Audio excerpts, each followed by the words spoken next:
Another Republican from Minnesota is also running for president, former Minnesota Governor Tim Pawlenty. Governor Pawlenty, great to have you in the studio. Thanks for being here. Good morning, Ann. Great to be with you. You seem to have an unusual problem. The Des Moines Register Iowa polls show that you have the second highest net favorability rating of all the Republican candidates. But as you well know, you won just 6% of the poll over the weekend, behind Newt Gingrich, behind Ron Paul, behind Herman Cain, the former CEO of Godfather's Pizza. And you had spent 26 days in the state. Disappointed? No, these early polls aren't very good predictors of how the race is going to come out.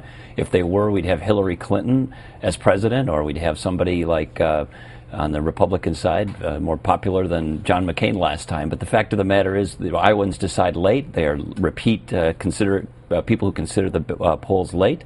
So the reality is Mike Huckabee at this point was at 4% in the polls. We're at 6%, and he ended up winning the Iowa caucuses. So there's still plenty of time to do well in Iowa and beyond. You sound like a very strong optimist, then. Okay, all right. We've got your fellow Minnesotan. We just heard from her, Michelle Bachmann, who has Tea Party support.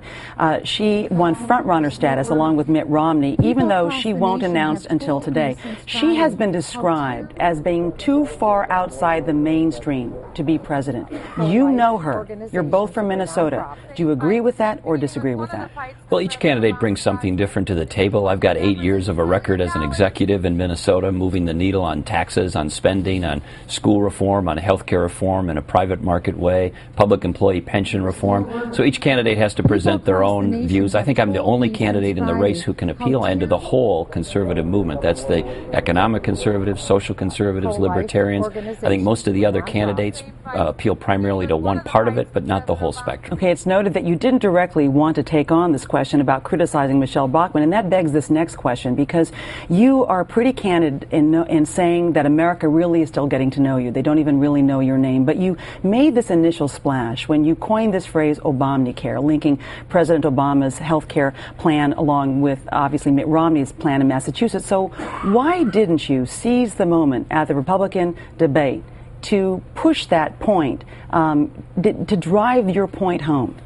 Well, I decided in that moment to focus on President Obama, not Mitt Romney, but I think the press was expecting a more direct confrontation with Governor Romney, and we're happy to give them that if that's what they'd like. And I think it's appropriate. On issues, we've got some big differences. So his health care plan in Massachusetts is more like President Obama's plan. That's why I called it Obamacare. It's a different approach than we took in Minnesota, which was no mandates, no takeovers, and a more private market approach to health care reform. Well, some people actually, not just the press, but some pundits also said, and political watchers suggested, they essentially said you wimped out.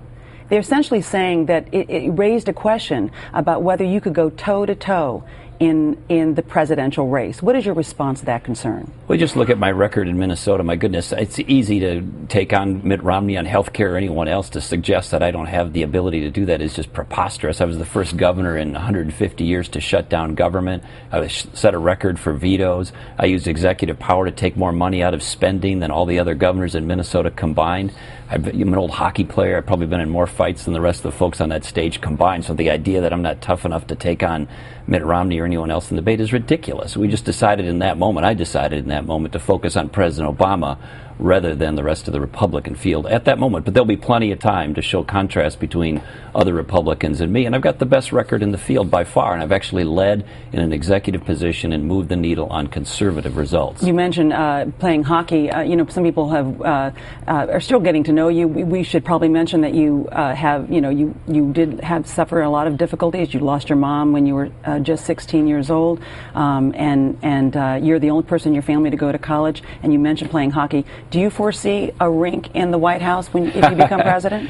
That'd be terrific. I think with the weather in Washington, D.C., we may have to bring in some refrigeration equipment. But we're looking forward to a little maybe charity game with the governor of New Hampshire, who's a Democrat, in the fall. My friend Governor Lynch and I may play a little hockey up in the Granite State. All right. I know you've got a big foreign policy speech tomorrow. Great to meet you. Thanks, Ann. Thanks for having me in. Thanks so much.